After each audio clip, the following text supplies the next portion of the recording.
Jonathan Milan, Kaden Groves is still there, so too is Caleb Ewan. Come on, this is 400, man. Ganna's going to be caught though. Lidl-Trek pegging him back. There's Tim Merlier. Come on, come on, come on, come on, come on. Milan yet to open up his sprint. Here comes Christophe Laporte in the white jersey. Come on! Olav Kooij, Milan heads the front. Here comes Merlier with a charge. Milan for the line. Milan just about taking the win. Yeah! Yeah! Jonathan Milan. Yes! Yes! Johnny won, congrats guys! I mean, there's so many emotions now. I said from the beginning we came here with one goal. Yeah, fucking good man. Good job! Today was on and off, a little bit rain, no rain, cold, not cold, and yeah, fog. It was, we had everything, but in the end it was really nice to finish on the sun. And the race is off. We are in the official start, and we haven't got an attack. How different is the finale today compared to yesterday? Yeah, I think it's gonna be a bit chaotic. I think more than yesterday, because yeah, yesterday was a little bit harder the climb, and with the twisty roads, but today it's gonna be more or less the same like San Remo, to approach the climb Capo Mele, and then immediately from that one on straightward to the finish. I think, the finish line gonna be on the top of the Capo Mele today, I think. Visma Lisa bike. Oh, big crash at the back. Big crash at the back. Now who's caught up here? Cofidis, can't see a lot of decathlon AG2R Mondial. I think Ben O'Connor might be caught up there. Fernando Gaviria.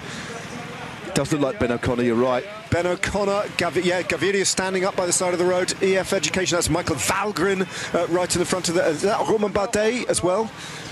No, it's, decathlon AG2R La Mondiale all in around Ben O'Connor there. So he was in a poor position in the... On GC now. Yeah, well, you can read the body language there from the director sportif from Intermarché. That's it. Biniam Girmay's Giro sadly has come to another premature end. What a shame. Superstar of Eritrean sprinting, history-making Biniam Girmay was clearly in really good form.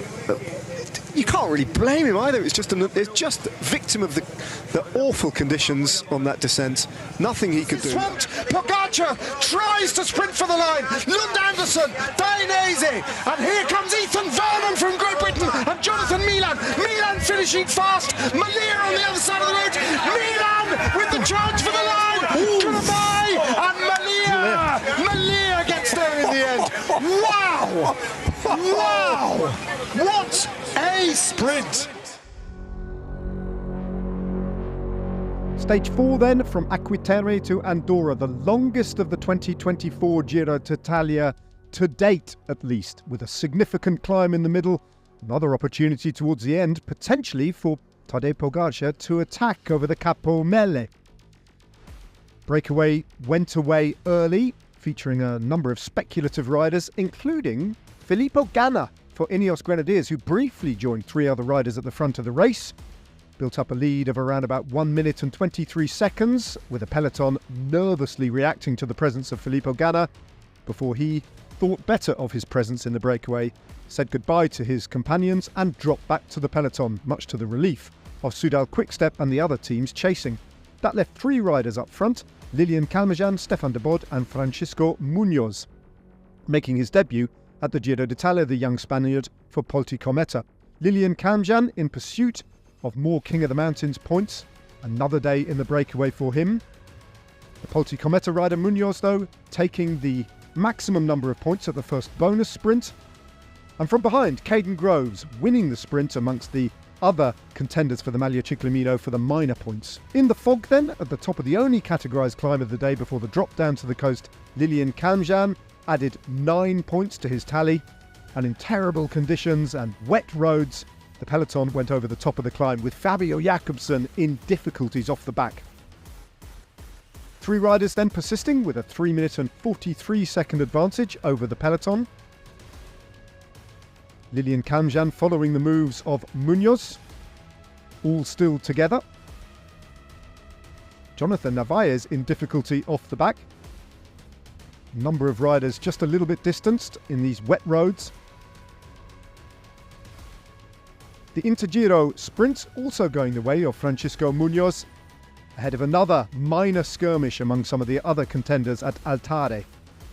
Terrible conditions then as the race continued to dip down to Savona, and a big crash saw Ben O'Connor delayed and in difficulties with his Decathlon Étoile Mondiale team, and Biniam Girmay in difficulties. Wet roads then as they headed to the last of the bonus sprints at Savona. Meanwhile, back up the mountain, Biniam Girmay was forced to abandon the race, having crashed twice in the wet roads. The peloton then split on the coastal roads and eventually coming back together again, with Dani Martinez the wrong side of a split and having to work hard to get back to where the favourites were with Tadej Pogacar and Geraint Thomas. That left two riders up the road, Stefan de Bod and Francisco Munoz, after Lilian Calmejane gave up. And they had a decent lead of 1.5 minutes with 30.4 kilometres remaining, and three teams sharing the work to bring this back for a stage for the sprinters. Lidl-Trek then setting things up as they approach the Capo Mele. 17 seconds the advantage, heading towards the foot of the final climb for the two riders at the front of the race with 6 kilometres remaining. It seemed unlikely that they would stay away, and indeed Francisco Munoz and Stefan de Bod were caught, and that was the signal for Filippo Ganna from the foot of the Capo Mele to launch a big attack with 4 kilometres remaining. He was still out front with 3 kilometres to go, forcing Matteo Trentin at first to try and react. He opened up a big advantage, but was reeled in inside the final kilometre by Lidl-Trek and his Olympic teammate from the track, Simone Consonni, riding for Lidl-Trek, with his teammate Jonathan Milan on the wheel. With one lead-out man, Edward Turn sprinting for the line. Milan yet to open up his sprint. Here comes Christophe Laporte in the white jersey. Bauhaus, and it's Kooij alongside Milan. Olav Kooij, Milan hits the front. Here comes Merlier with a charge. Merlier pushing for the line. Milan holding off Bauhaus. Milan for the line. Milan just about taking the win.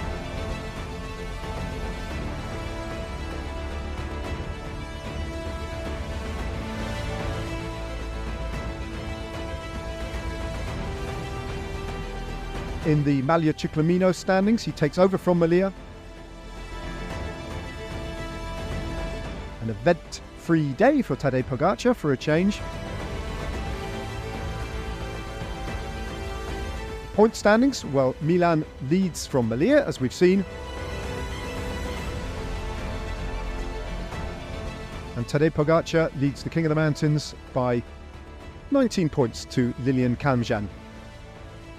Kjan Uitenbroeks has grown his advantage by 1 second in the young riders' overall standings.